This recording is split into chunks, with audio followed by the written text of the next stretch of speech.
सत्वगुणामध्ये सुद्धा एखादं पारमार्थिक कृत्य करत असताना माझ्यासारखं पारमार्थिक कृत्य कोणीच करत नाही हाही जीवाला अभिमान. सत्वगुणात ज्याप्रमाणे प्रतिष्ठेचा अभिमान आहे, परंतु गोपाळांनी तर सामाजिक कार्य केलं होतं ना. गोपाळांनी तर आपापल्या काठ्या लावलेल्या होत्या. त्यांनी सुद्धा भगवान परमात्म्याला म्हटलं, देवा तुझी करंगडी तू काढून घे आणि या गोवर्धन पर्वताच्या खालून निघून जा. तत्व असं आहे. त्या गोपाळांनी भगवान परमात्म्याला म्हटलं,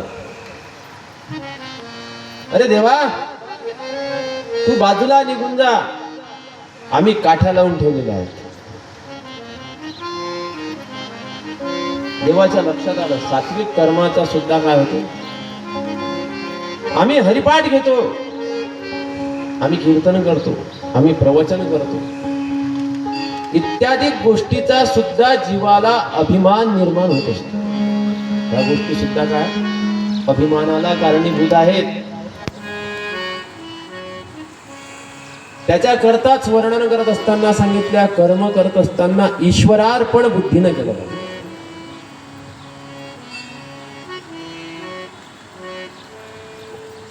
महाराज वर्णन करताना सांगतात,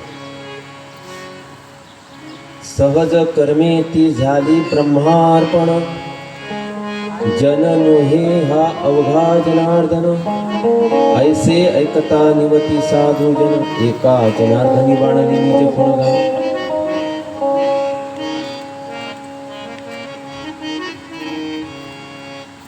आणि जोपर्यंत अभिमान चित्तामध्ये आहे तोपर्यंत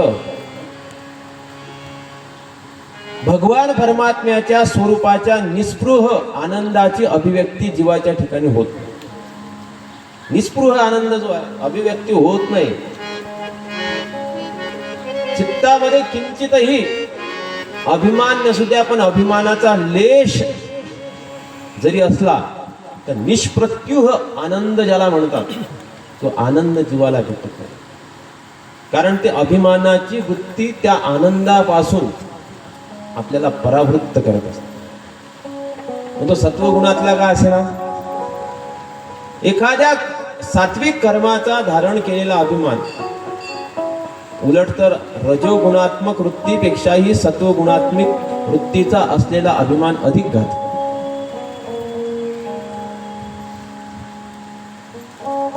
महाराजांनी वर्णन करत असताना सांगितलेलं आहे,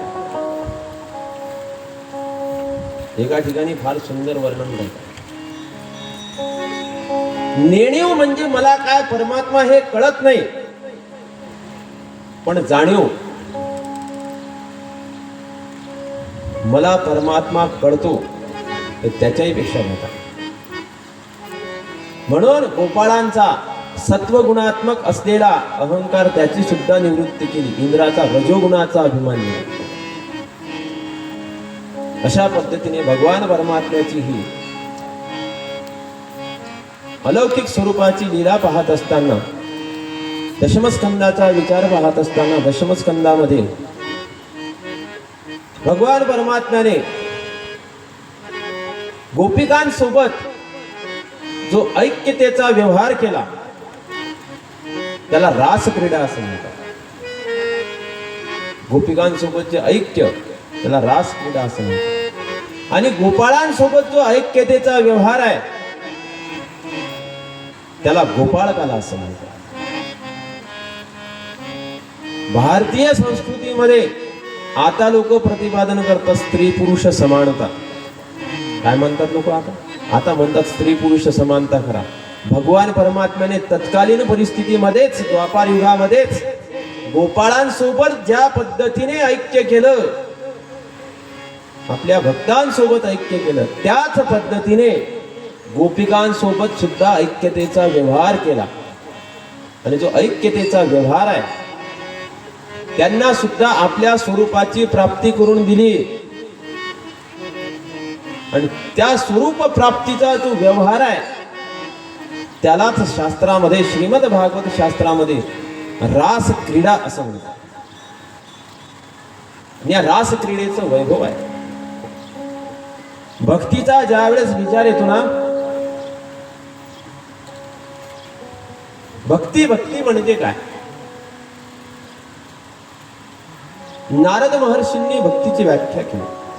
सा तू अस्मिन परम प्रेम रूपा,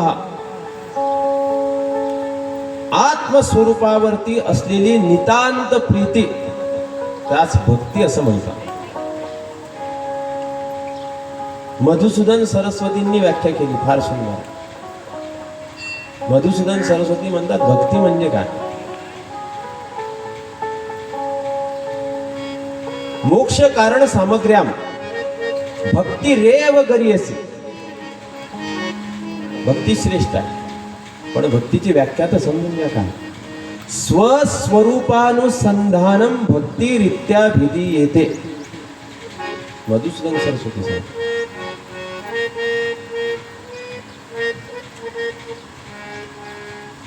आत्मस्वरूपाचं सतत अनुसंधान ठेवणं याला भक्ती असं म्हणतात.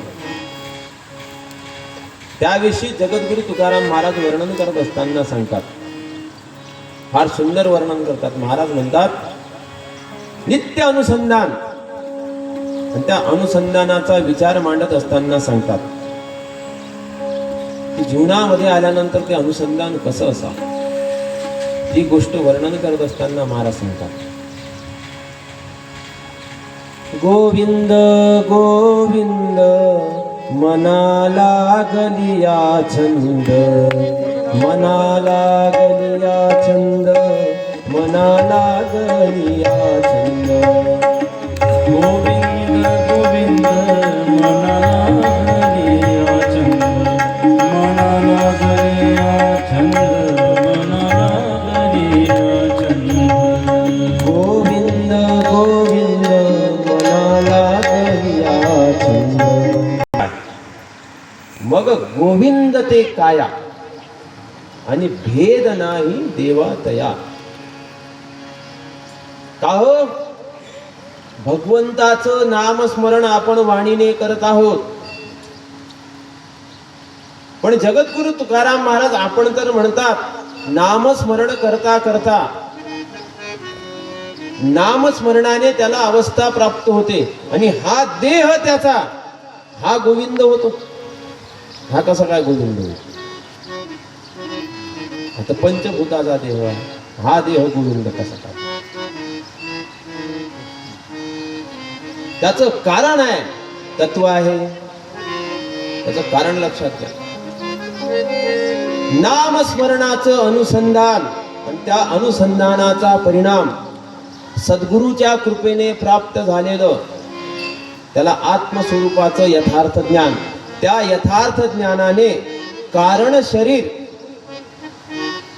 हे अध्यस्त आहे, आणि ते अध्यस्त असलेलं कारण शरीर अधिष्ठान रूप होते. म्हणून पहिल्यांदा कारण शरीराची निवृत्ती झाली, कारण शरीर गोविंद झालं. काय झालं? कारण शरीर गोविंद झालं. कारण शरीर गोविंद झाल्यानंतर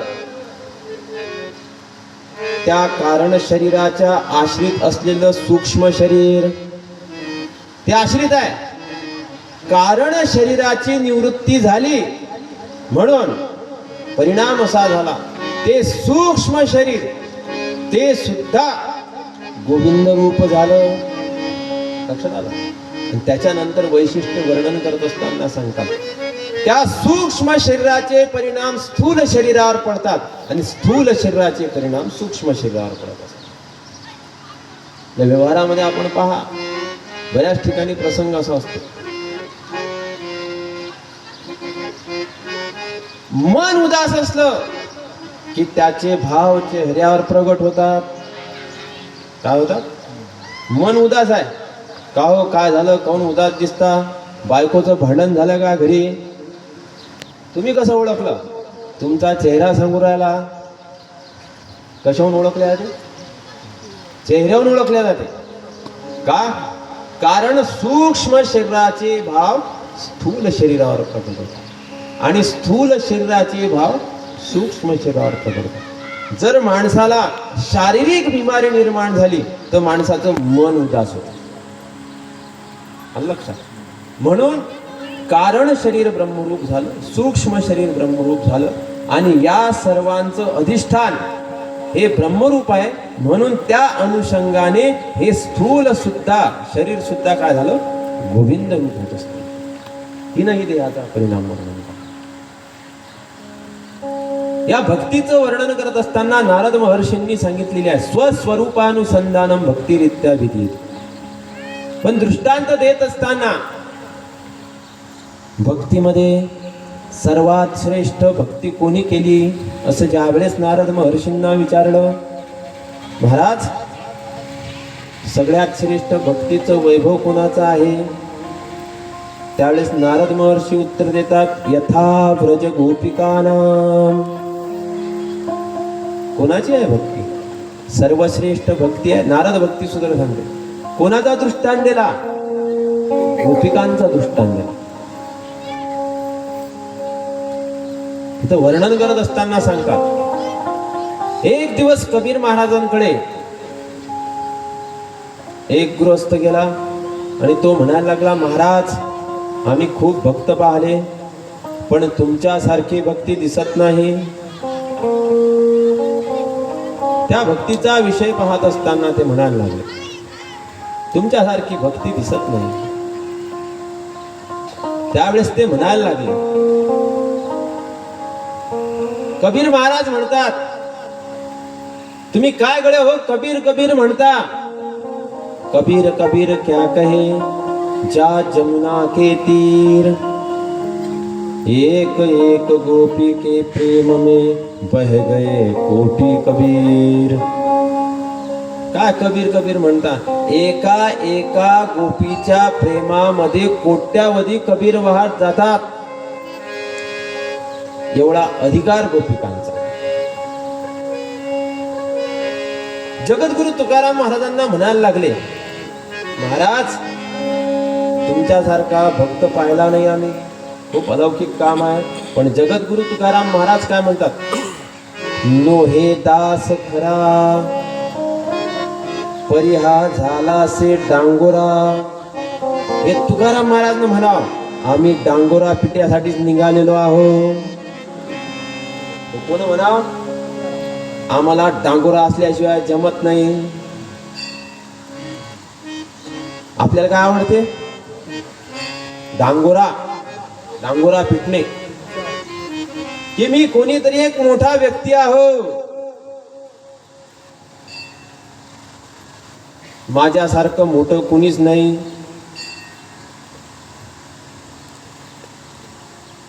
जीवनामध्ये आल्यानंतर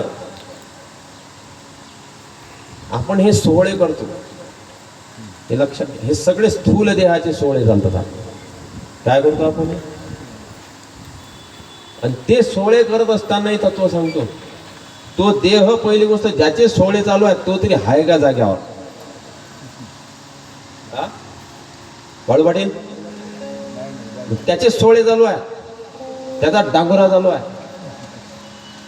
हो, वैशिष्ट्य तुम्हाला सांगतो, त्याच्याकडे आपली दृष्टी नाही. आपण ज्याचे सोहळे करतो ते तत्व नाशिवंत आहे. पण तत्व जरी नाशिवंत असेल त्यातही महत्वाचा भाग आहे, त्या नाशिवंत तत्वाच्या माध्यमातून अविनाशी तत्व साधतायत. हे त्याचं वैभव आहे. जरी ते नाशिवंत असेल पण त्या नाशिवंत तत्वाच्या माध्यमातून अविनाशी तत्वाची प्राप्ती करता येते. कंसात समजलं तर.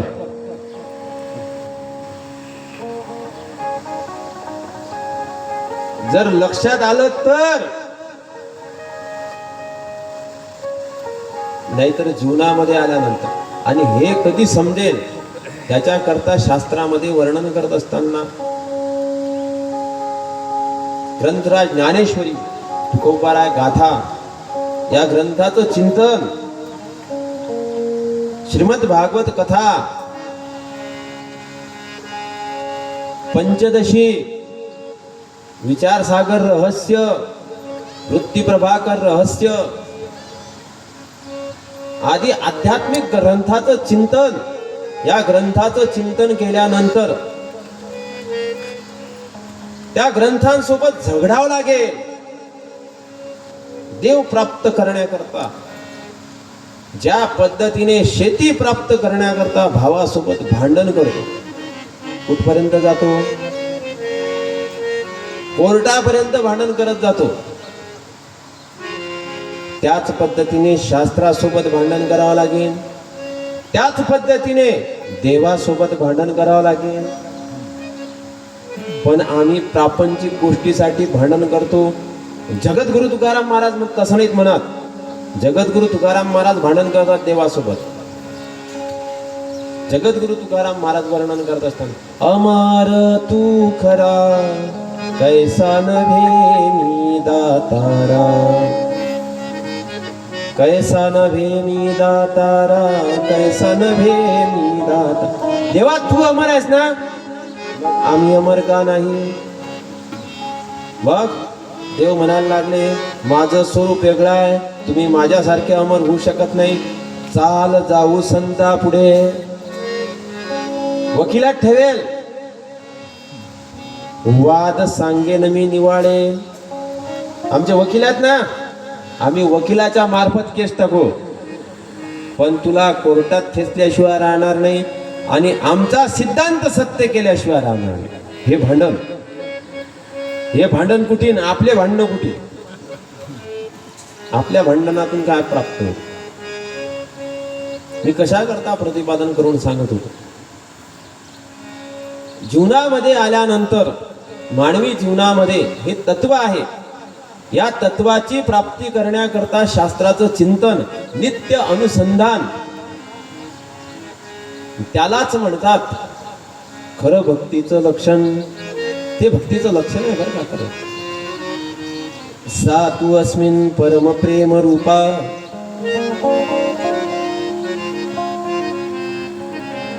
आत्मस्वरूपावर असलेली नितांत प्रेम. खरं देवाचं भजन काय? आत्मस्वरूपाचं समाधान प्राप्त होणं. तुकाराम महाराज वर्णन करत असताना सांगतात, काय आहे देवाचं भजन?